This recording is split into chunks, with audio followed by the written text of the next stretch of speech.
नमस्कार, मैं आपकी अध्यापिका हिंदी एवं संस्कृत अध्यापिका ज्योति शर्मा, लयाल पब्लिक स्कूल से।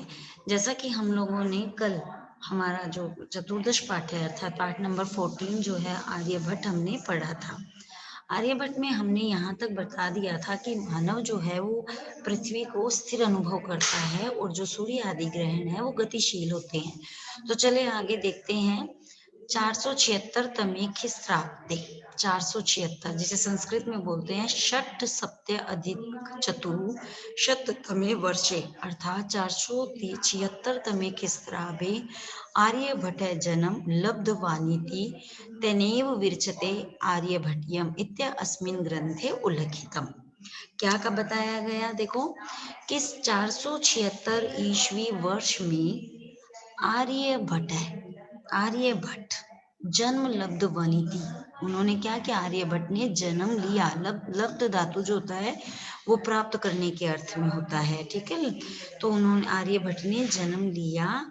तेनीव तेनीव ऐसा उनके द्वारा, एव माने ऐसा, तेनीव उनके द्वारा विरचिते जो लिखित है आर्यभट्टियम आर्यभट्ट इति अस्मिन् ग्रंथे उल्लिखितम, आर्यभट्टियम नामक ग्रंथ में उल्लेख किया गया है। क्या बताया गया कि 476 अर्थात 476 ईस्वी वर्ष में आर्यभट्ट ने जन्म लिया और उनके द्वारा ही लिखित आर्यभट्टियम भट्टियम ग्रंथ में उल्लेख किया गया है।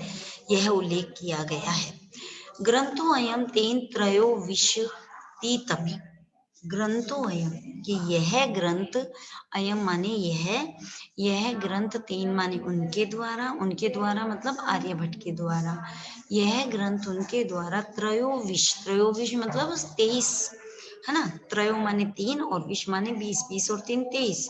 तो 23 वर्ष की आयु में वयसी माने आयु में विरचित है, विरचित माने लिखा गया था। तो यह जो ग्रंथ है 23 वर्ष की उम्र में आयु में उनके द्वारा लिखा गया था। आगे देखो, ऐतिहासिक स्रोतों भी ज्ञायते यत् पाटलिपुत्रा निक्षा आर्यभट्टस्य वेदशाला आसीत्। ऐतिहासिक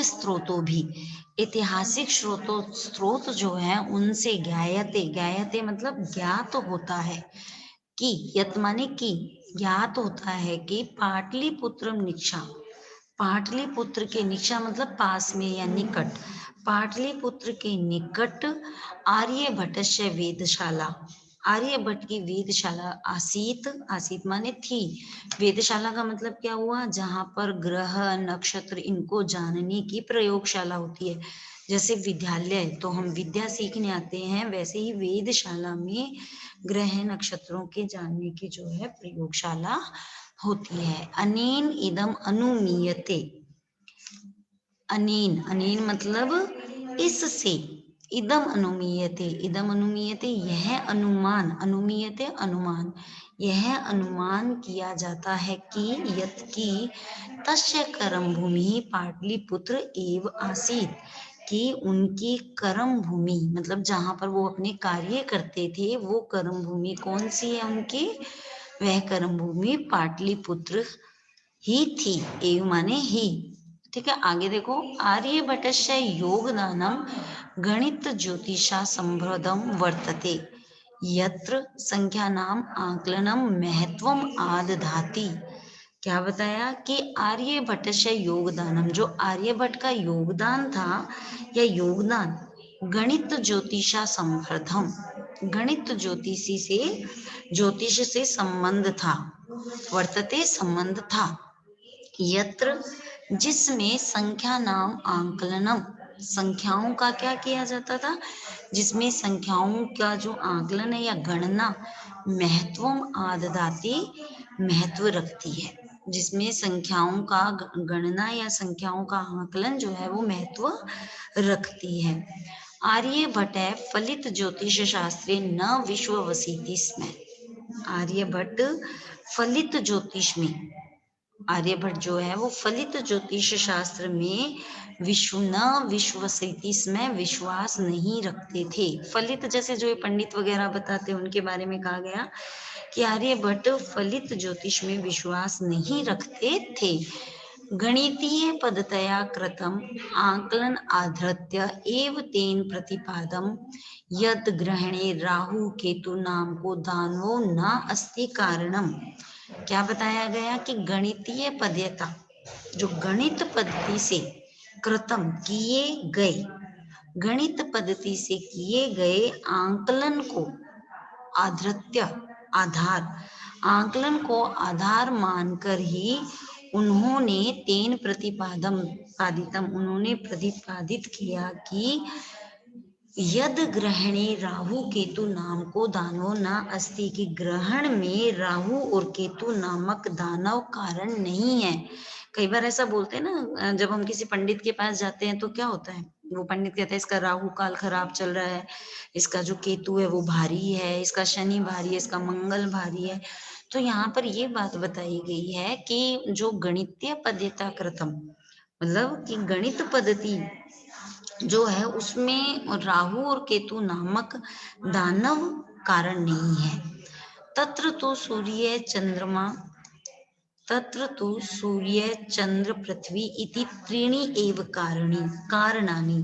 तो क्या बताया कि उनके द्वारा तो, या उसको तो सूर्य चंद्रमा पृथ्वी, सूर्य चंद्रमा और पृथ्वी ये तीन, इति त्रीणि, त्रीणि माने तीन, ये तीन ही कारण है। तो क्या कारण बताए गए, सूर्य चंद्रमा और पृथ्वी ये तीन कारण ही है।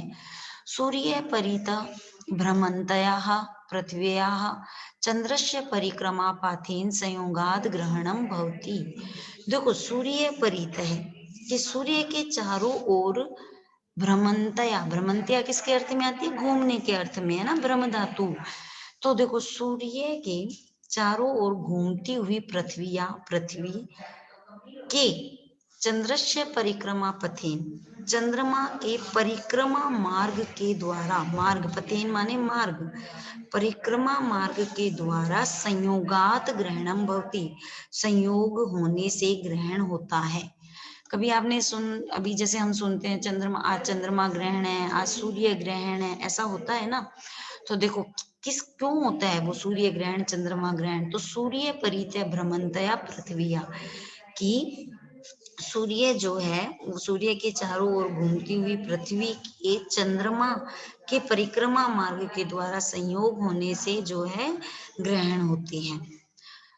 आपने देखा होगा कि जब सूर्य ग्रहण होता है तो दिन के अंदर, जैसे अभी हम जब लॉकडाउन में थे तब सूर्य ग्रहण लगा था, और दिन के अंदर हमारे बीकानेर में भी वो दिखाई दिया गया, दिन के अंदर बिल्कुल अंधेरा, मतलब परिवर्तित होता गया, अंधेरा होता गया। तो क्यों होता है ये सब, तो देखो यदा पृथ्वी छाया पाती, जब पृथ्वी की छाया पड़ने से, पातीन मतलब गिरने के अर्थ में आता है पत धातु, तो जब पृथ्वी की छाया पड़ने से चंद्रश्च प्रकाश है, चंद्रमा का जो प्रकाश होता है वह क्या हो जाता है, अवरुद्धीयते, वह रुक जाता है, तदा चंद्र ग्रहणम भवति, और तब क्या होता है, चंद्र ग्रहण होता है। तो चंद्र ग्रहण कैसे होता है, जब यदा पृथ्वी या छाया पाती, जब पृथ्वी की छाया जो है क्या करती है, चंद्रस्य प्रकाश अवरुद्धते, चंद्रमा के प्रकाश को अवरुद्ध करती है, तब चंद्र ग्रहणम भवति, चंद्र ग्रहण होता है। तथैव पृथ्वी सूर्ययोः मध्ये समागतस्य चंद्रस्य छायापातेन सूर्य ग्रहणम दृश्यते। उसी प्रकार से क्या होता है, तथैव उसी प्रकार से पृथ्वी सूर्य, कि पृथ्वी और सूर्य के मध्य, मध्य माने बीच में, तो पृथ्वी और सूर्य के बीच में आए हुए समागतस्य, समागत मतलब आए हुए, तो आए हुए चंद्रमा की जो छाया है, पातीन गिरना या पड़ना, तो छाया पड़ने पर सूर्य ग्रहण दिखाई देता है। तो सूर्य ग्रहण कैसे होता है, उसी प्रकार पृथ्वी और सूर्य के मध्य में आए हुए चंद्रमा की छाया पड़ने से सूर्य ग्रहण दिखाई देता है। समझ में आया, चलिए आगे देखते हैं। समाजे नूतनम, समाजे नूतनाम विचाराणाम स्वकरिणे प्राय सामान्य जनाः काठिन्य अनुभवन्ति। समाजे नूतनाम विचाराणाम स्वकरणे, कि समाज में, समाजे समाज में नूतना, नूतना मतलब नए, तो समाज में नए विचारों को स्वीकरणे, स्वीकार करने में प्राय सामान्य जना, जो सामान्य लोग होते हैं वह किसका अनुभव करते हैं? काठिन्य अनुभवंती, कठिनता का अनुभव करते हैं कि समाज में नए विचारों को स्वीकार करने में प्राय सामान्य लोग जो है वो कठिनता का अनुभव करते हैं। भारतीय ज्योतिष शास्त्रे तथैव आर्यभट्टेच्छा अपि विरोध अभवत्। भारतीय ज्योतिष शास्त्र में उसी प्रकार आर्यभट्ट का भी जो है वो क्या हुआ? विरोध अभवत, विरोध हुआ। तस्या सिद्धांता उपेक्षिता, उनके सिद्धांत को जो है वह उपेक्षित हुए, उनके सिद्धांत उपेक्षित हुए। स पंडितस्य मन्यानाम उपहास पात्रम जाता है, वह जो है स्वयं को भारी विद्वान मानने वालों का उपहास का पात्र बने। जो पंडित आदि होते हैं ना, जो अपने आप को विद्वान मानते हैं, हम सब कुछ बता सकते हैं, तो ऐसे जो बाहरी विद्वान मानने वालों के उपहास का पात्र बना। पुनरअपि, फिर भी, पुनः माने फिर, अपि माने भी, फिर भी तस्य दृष्टि, उनकी जो दृष्टि है, काल गति गामिनी, काल समय को, दृष्टि जो है समय को लांघने वाली, काल अतिगामिनी अर्थात समय को लांघने वाली दृष्टा देखी गई। फिर भी उनकी जो दृष्टि है वो समय को लांघने वाली देखी गई। आधुनिके वैज्ञानिकैः तस्मिन् तस्य च सिद्धान्ते समा आदर प्रकटिते। आधुनिक जो वैज्ञानिक है उनमें और उनके सिद्धांत में, आधुनिक वैज्ञानिकों ने तस्मीन, उनमें और उनके सिद्धांतों में क्या किया? समा आदर, आदर मतलब आदर, समा आदर अर्थात आदर प्रकट किया। अस्मादेव कारणात्, इसी कारण से, कारणात् पंचमी विभक्ति एक वचन आ रहा है, तो इसी कारण से अस्माकं प्रथमो उपग्रह नाम आर्यभट्ट इति कृतम, और इसी कारण से हमारा जो प्रथम उपग्रह था उसका नाम क्या निकला? आर्यभट्ट जो है रहा। वस्तुतः भारतीयाया गणित परंपराया अथ च विज्ञान परंपराया असौ एक शिखर पुरुष आसीत, कि वस्तुतः, वास्तव में भारतीय गणित परंपरा का और विज्ञान परंपरा का, देखो यहाँ पे वस्तुतः भारतीय गणित परंपरा का और विज्ञान परंपरा का वह एक, असौ एक शिखर पुरुष आसीत, वह एक शिखर पुरुष थे। तो इस प्रकार से जो है आर्यभट्ट की यहाँ पर वर्णन किया गया, आर्यभट्ट के द्वारा हमारे देश के लिए या हमारे जो ज्योतिष शास्त्र में उनके लिए क्या क्या किया गया उसके बारे में बताया गया।